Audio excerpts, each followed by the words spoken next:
Hey guys, welcome back to my channel, or welcome. So today is my first video in a true crime series I'm doing. So if you're into true crime and other lifestyle and beauty, then subscribe. So today we're talking about the Ken Barbie Killers, Karla, Holmolka, and Paul Bernardo. Karla was born in May of 1970 in Ontario, Canada, in a city called St. Catharines. She was the eldest of three girls. Lori was the middle, and Tammy Lynn was the youngest. They were about 2.5 years apart, and it just was a regular middle class, normal family suburb. Her father was a salesman. She was a girly girl. She liked Barbies. She was known to be bossy. As she got older, she had a lot of friends in high school, boyfriends. She was interested in the occult, like true crime type stuff, it seemed like. So, an average, normal girl. She wanted to marry someone rich. She loved animals. She wanted to be a vet one day. So she started working at a local pet store. She was about 17, and her manager noticed how much she loved animals and how good she was with the people and taking care of the animals. So when a convention came up around Scarborough, she decided to invite Karla and another friend of Karla who also worked there part-time and was in school with her, so she was her age. So at the convention, the manager got them their own hotel room. So they got hungry one night and decided to go down to the restaurant of the hotel. And when they did, in walked two guys, and one was 23-year-old Paul Bernardo. And Paul was born in Scarborough in August of 1964. Now, his upbringing was dysfunctional, abuse. His mother was an alcoholic. His father was a peeping Tom, which Paul also got caught doing when he was a teenager. And it just seems dysfunctional.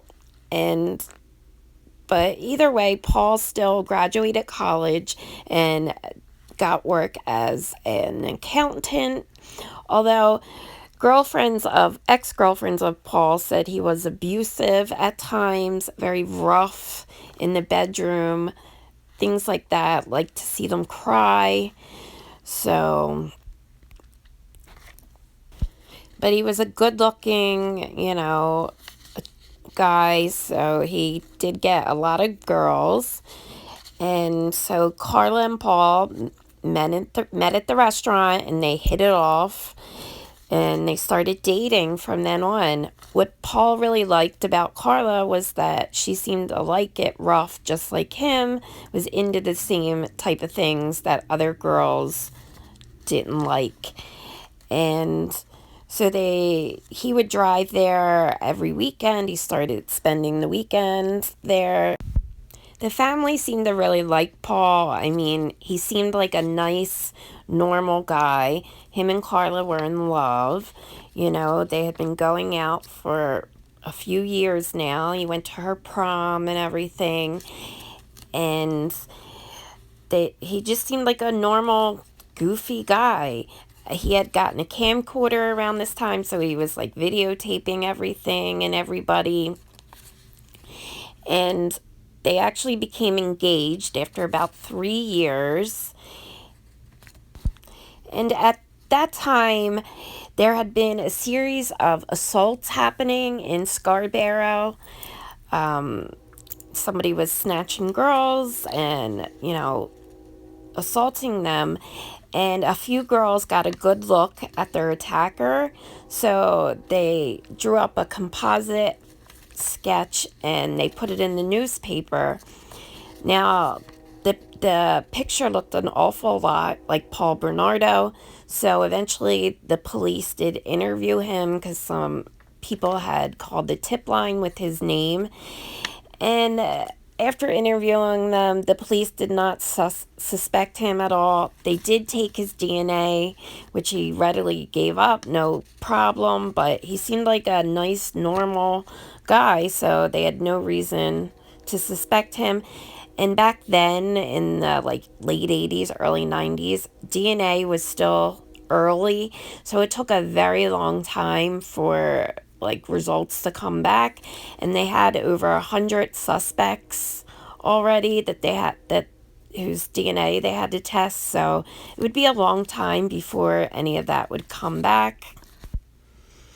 So at this time, Karla started working as a vet assistant. She would assist in putting the animals in through surgery and things like that. So she would get the medications and put them under and assist. And like I said, Paul really got along with the family, particularly Karla's youngest sister, Tammy. He used to flirt with her all the time, and he really liked her, and I'm sure she liked the attention. I mean, she was only 15, and it was like her brother-in-law. And he was starting to get obsessed with Tammy, which at first seems Karla was obviously upset about, but then she was okay with it. She even helped break Tammy's blinds so that Paul could, watch her undress and things like that. So eventually, Paul told Karla that since she wasn't a virgin when they met, that it was only right that she let him take Tammy's virginity. So they agreed as a Christmas gift, and this was December 1990, that Karla would help Paul have her little baby sister as a Christmas gift. Now, Karla didn't want Tammy to know about it, so she decided that she would steal medication from her vet job and put Tammy under and slip her sleeping pills and things in her drink so that she would be passed out while she let Paul assault her. So that was the plan. So it was December 23rd, 1990. Everybody was drinking eggnog and making mixed drinks and, watching movies, the family. And, Tammy was allowed to have some eggnog with some alcohol in it. So she was getting kind of tipsy. And the family all decided to go to bed. It was getting late. And Karla and Paul asked Tammy to stay up with them and watch movies, which she did. I'm sure she was excited to hang out with her big sister and her cool boyfriend, well, fiance by now. They were engaged. And so I guess they slipped Tammy sleeping pills and things in her drink. So eventually she did fall asleep. So they removed her clothing. They took her into her bedroom, removed her clothing, and Paul made Karla film it. So he started assaulting her while Karla got a rag and held halothane, I think was the medicine from the vet clinic, over her face so that she wouldn't wake up. And he also had Karla assaulted her as well. And after a while, Paul realized she wasn't breathing, so he got off of her. They started giving her mouth to mouth. They were panicking. They called 911, but not before dressing her, moving her back to the basement or the living room, wherever they were. And an ambulance came, and unfortunately, Tammy Lynn died she choked on her vomit, which they ruled an accident from drinking. Tammy Lynn was 15 years old when she died. And obviously, the whole family was very distraught. Like, the parents lost their youngest daughter. And like I said, which they thought was that they had let her drink, so they thought she had ate. She threw up while she was sleeping. And again, it was ruled an accident, even though there was a big burn on her face, like a chemical burn, but they had no reason to suspect anybody. And obviously, the parents were very upset because Karla and Paul's wedding was planned for June, 6 months after Christmas. And they wanted to postpone it, naturally. Not to mention, I guess, the money, the cost of the funeral and all that stuff. But Karla would not hear of it. So she was fighting a lot with her parents around this time. They didn't want Paul there anymore. They just wanted to be with the family so they could mourn. But again, Karla would not hear of it. She was very upset. And at this time, Paul was no longer an accountant. He was smuggling cigarettes across the border with a friend of his, and he was making really good money doing this. So they decided to move out.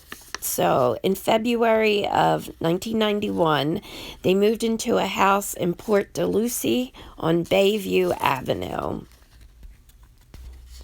And also at this time when they moved, the Scarborough rapes and assaults had stopped and moved to, St. Catharines, around the area that they lived now. And also to note, Karla knows, obviously, that he is the Scarborough rapist. She was nervous, about the cops taking his DNA and everything like that. But he assured her that, they didn't have anything on him. He was fine. They would already came knocking if they had anything. I mean, that's what they were thinking. I mean, Paul would go and assault girls and then come home and tell Karla about it. He wanted to try to, get a girl and do what they did with Tammy, but not have her die this time, because Karla actually had some, like, friends from the pet store and everything, like younger girls, come over and tell her she wanted to hang out with them, and then they would drug them, and both of them would videotape themselves assaulting the girl. The one girl they just called Jane Doe.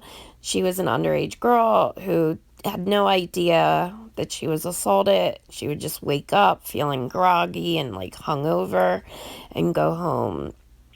So in June of 1991, this was not too long right before their wedding,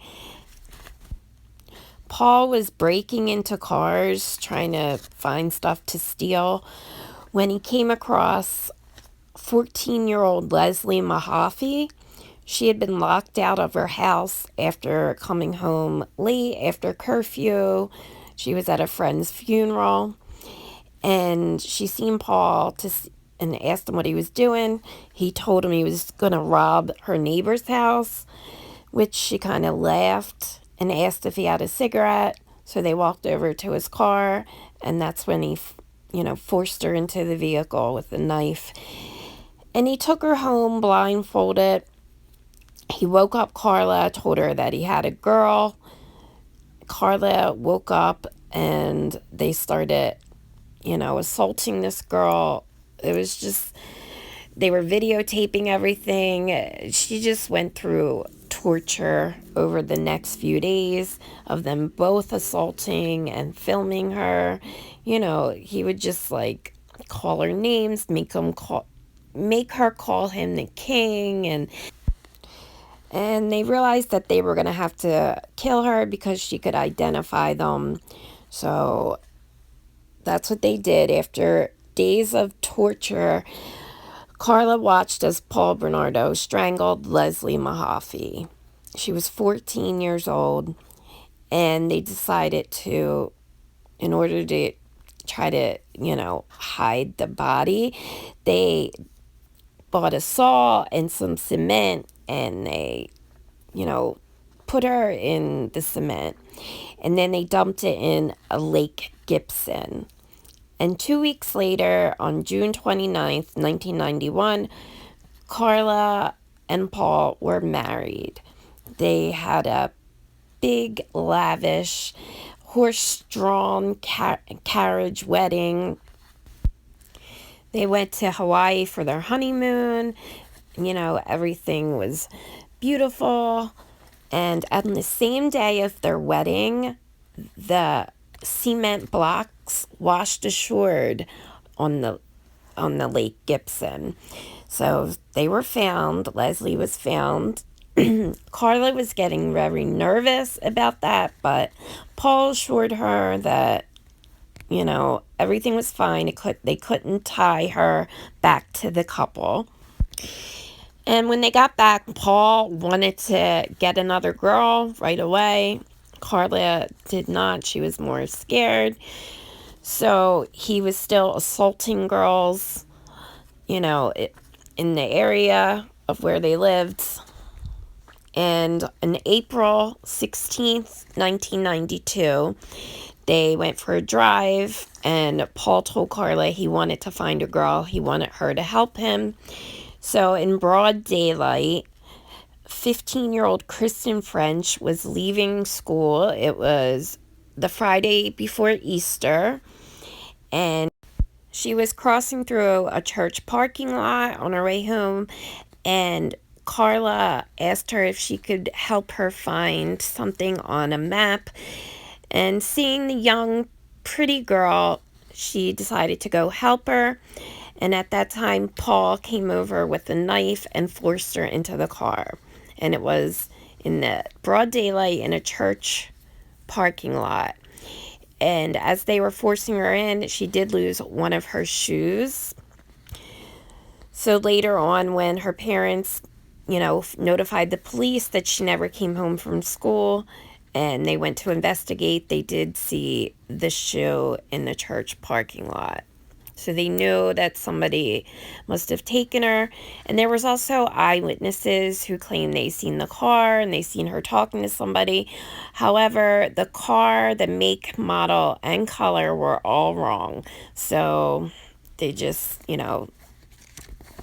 that's what happens sometimes with eyewitnesses. They think that they definitely seen something, but they were wrong. So once again, Karla and Paul videotaped themselves torturing, assaulting 15-year-old Kristen French. She was more defiant to Paul. For the most part, she did everything he said, but I think she just got to a point where she did make the comment, some things are worth dying for. So right before Easter Sunday, we still don't know who exactly killed Kristen. Karla says Paul, Paul says Karla, but whoever did, they strangled her, and Kristen was dumped in a ditch about 45 minutes from St. Catherine's. And around this time, like I said, Paul was smuggling cigarettes, but he was also abusing Karla quite a bit throughout their marriage. And in January of 1993, Paul beat Karla up really badly with a flashlight, and she had to go to the hospital. And so the police arrested Paul for domestic assault, and Karla left Paul at that time. She stayed with a family member. They let her stay in an apartment they had, a spare apartment they had in a building they owned. And she started dating. She started going out, living her life. And Paul was just unraveling. He was, drinking all the time. This is what friends say. And just trying to, locate Karla. Nobody would tell him where she was. And about a month after, DNA came back and confirmed that Paul Bernardo was the Scarborough rapist. And when that happened, the police decided to contact Karla. to see what she's willing to tell them. And after Karla met with her attorney, she decided to tell the police that Paul had killed Leslie Mahaffey, Kristen French, and her youngest sister, Tammy Lynn Holmolka. So in order to get Karla to testify against Paul, they offered her a plea bargain for her role in these killings, which was also dubbed the deal with the devil. She was offered 12 years for everything. Now, I will say they made this deal before they seen any videotapes. Paul's lawyer was holding on to the videotapes he had them a long time and didn't tell anybody he had them. So when it was finally came out that Karla was definitely a willing participant, I guess they had already agreed to the plea, so they kept it on the table. So she got 12 years for her testimony against Paul. And in May of 1995, Paul was found guilty of all charges, and he received 25 years to life because there is no death penalty in Canada, although I don't think he'll ever actually get out of prison. It's special circumstances or something like that he's been denied parole, because he was up for parole already and he's been denied. Karla, however, was released from prison in 2005 after serving her entire 12-year term. She is married with 3 kids, and she's still living in Canada. She was actually outed after volunteering at her children's school. Some people realized who she was, and so I don't know where she's at now, but she's out living her life with her children. So that's the story of the Ken and Barbie Killers. Let me know in the comments down below what you thought of this story. If you've heard of it before, I'm sure you have if you're into true crime. And let me know if another case you would like me to cover. And that's everything. I'll see you in the next one. Bye.